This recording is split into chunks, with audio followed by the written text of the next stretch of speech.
Hi everybody! Last episode I said I would talk about what I've learned from Pain in the End. And I do still plan to talk about that. But I figure I'll give you something to look at in the background while I'm at it.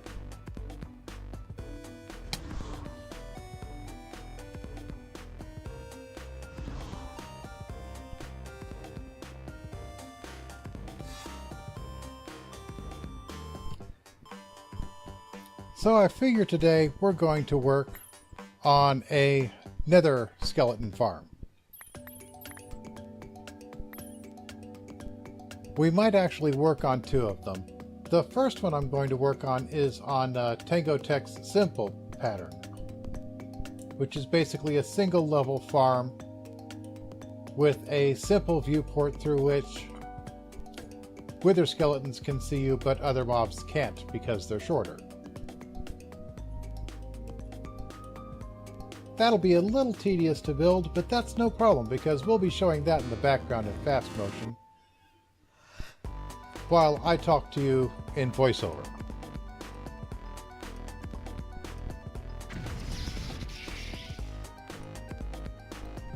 After I make a few preparations.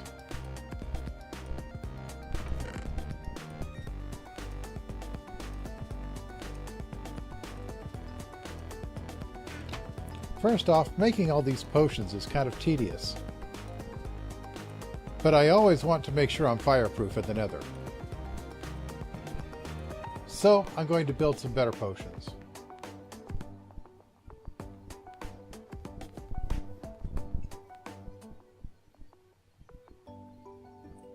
But first I'll have to melt down a few bees. Fortunately, I have plenty of drones now.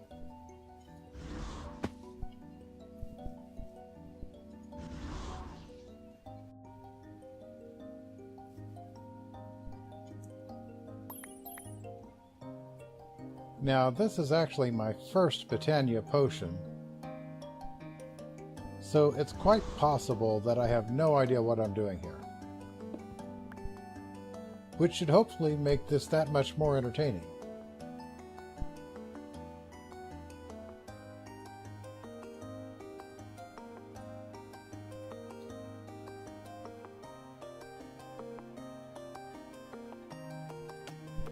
I mean, this part should be simple enough.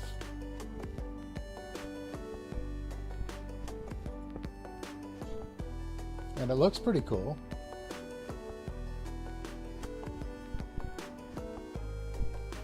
So I guess I need to start out with a bottle. And I get 3 of them. And then we shall add the other ingredients.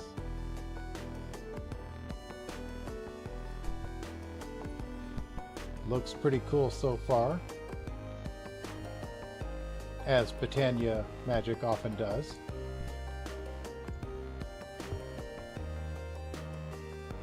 And this should be the point at which something happens, right?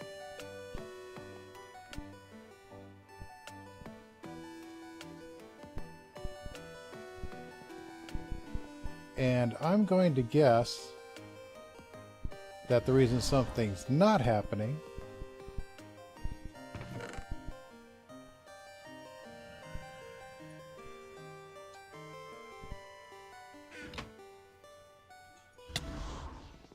is that I don't have a source of mana acting on this.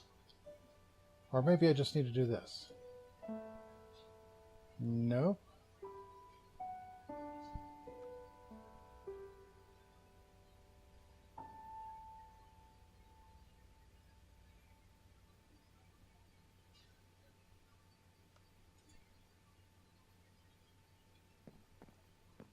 Maybe it's working just slowly and I don't know it. Or maybe I should have filled this bottle with water first. Let me check some notes. Okay, as I had guessed, but not acted correctly upon it.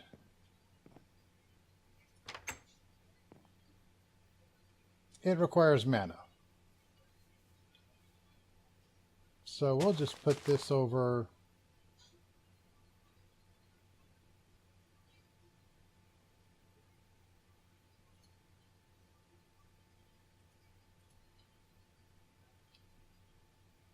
here.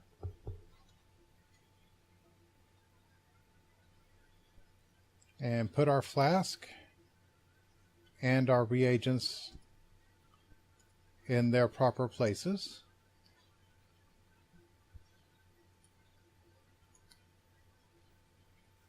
Bind our spreader.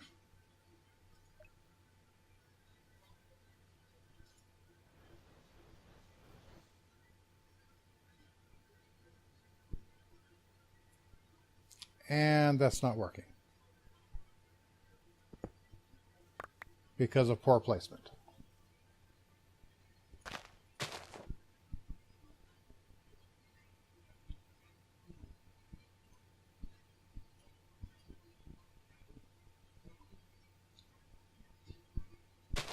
So we'll put it over here instead. All right, one more time.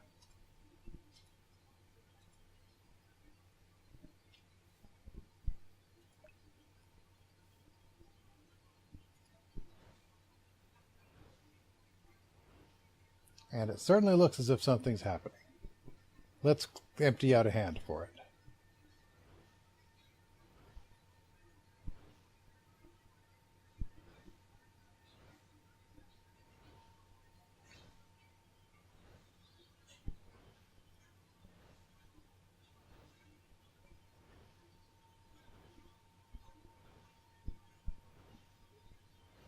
It would be nice if it would give us a progress meter like it did with the runic altar whiskey. That'll do. And it appears to have a full 4 doses. But I have enough to make more, so I may as well.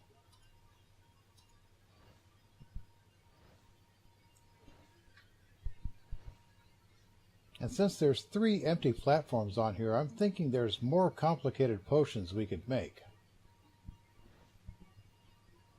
I'm very curious about that. But I'll go ahead and finish these potions in the background.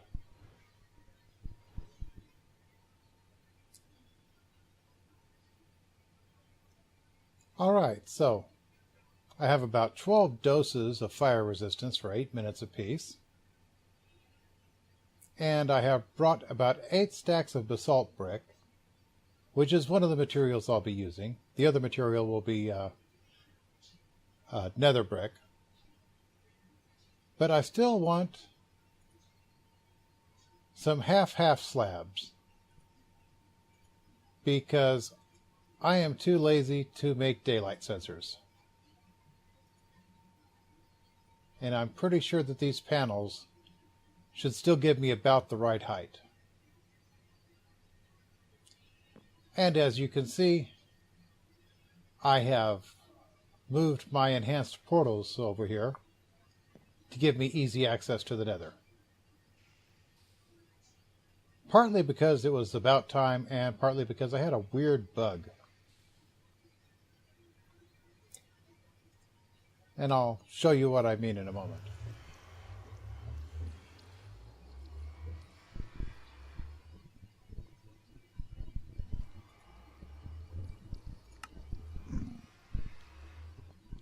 Oh, now that's even weirder. This is where the old portal was, and I got a persistent portal that wouldn't go anywhere.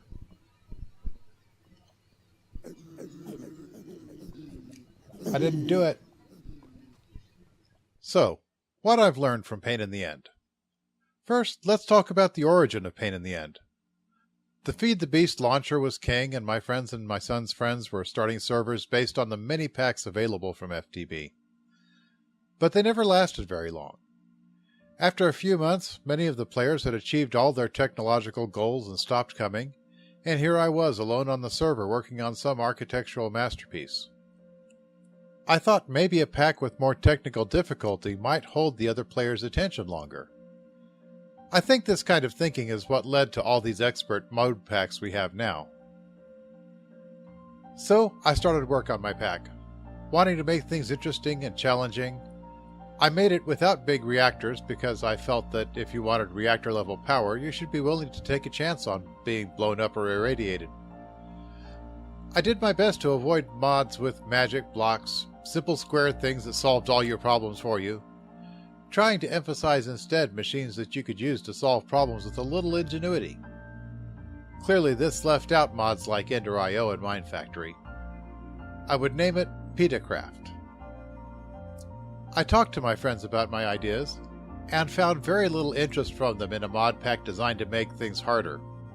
Except for my son Ashmalek, who still plans to make an insanely difficult mod pack he plans to call Ashmatech. If you ever see it, and you're a masochist, give it a try.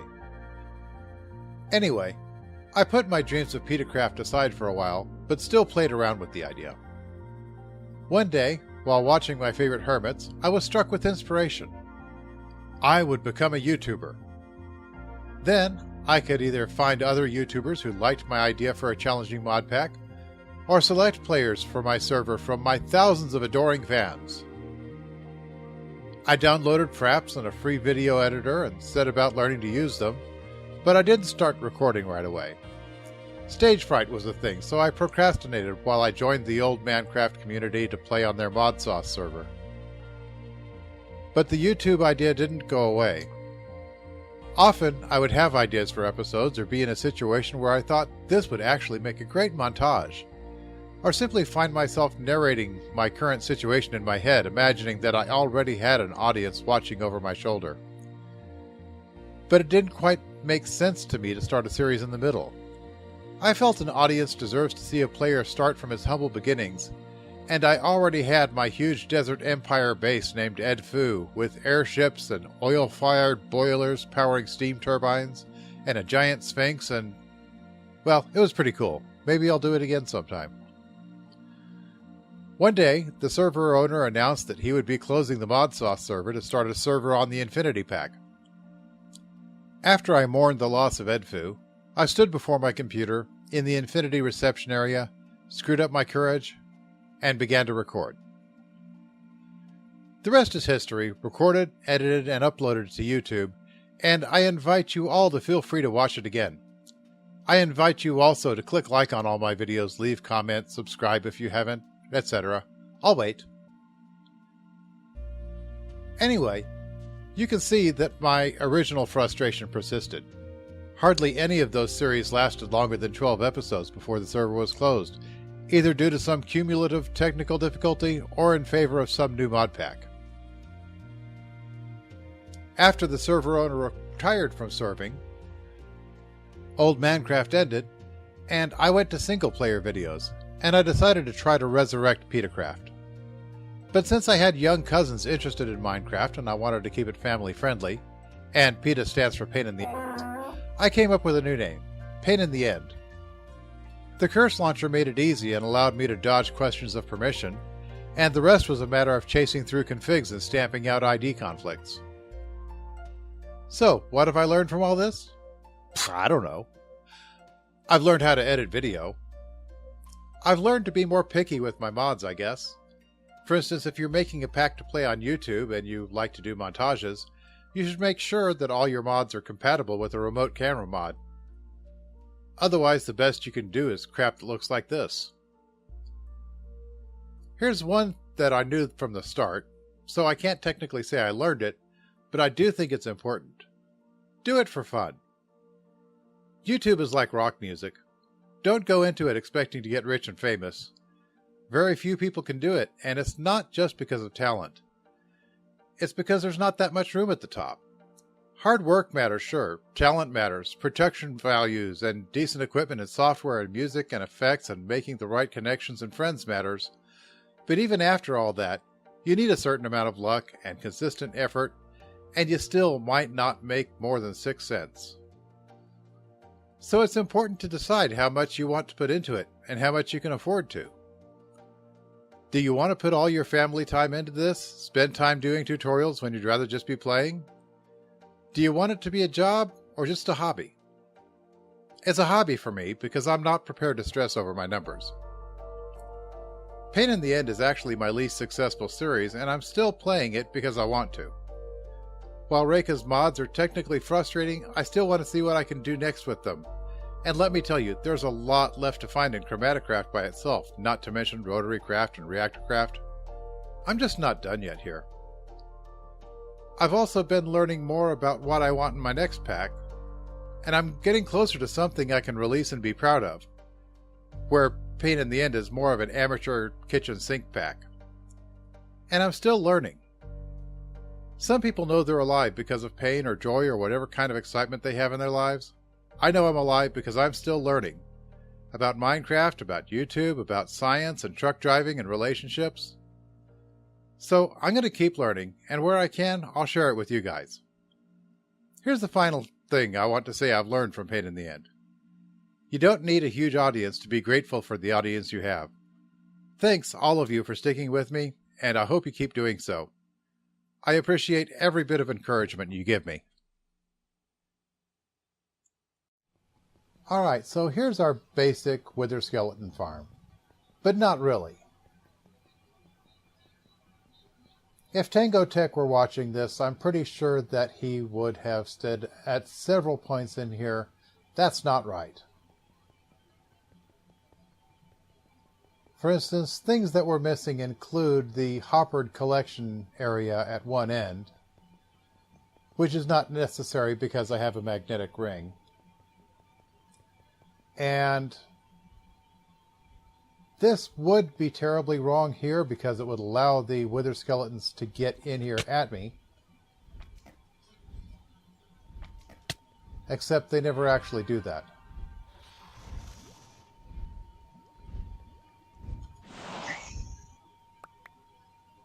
For some reason, they never actually run all the way up this ramp. Or all the way up these stairs. And of course, I have completely failed to remove all the spawnable areas around the farm.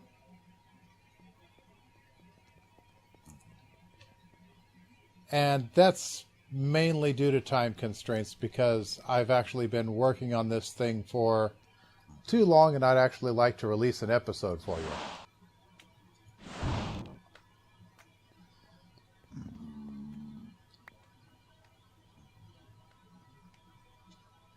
But most of the things that make this actually an ineffective mob farm are things that I can address with mods.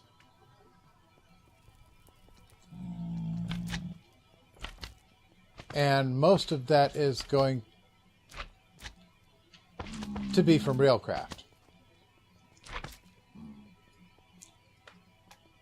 And other bits are also going to be coming from the MC Jetty's lovely quarry.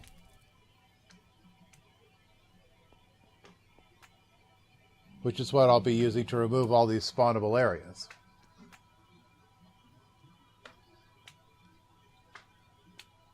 But before I do that, I need to come up with a battery or a portable engine to run the thing.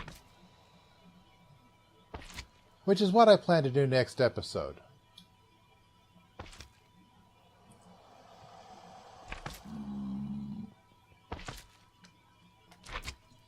And here's something else I've learned from Pain in the End just recently. The right microphone makes a huge difference. As you can tell if you listen to this episode and listen to the last episode. And while you're there, be sure to click like and drop a comment for me.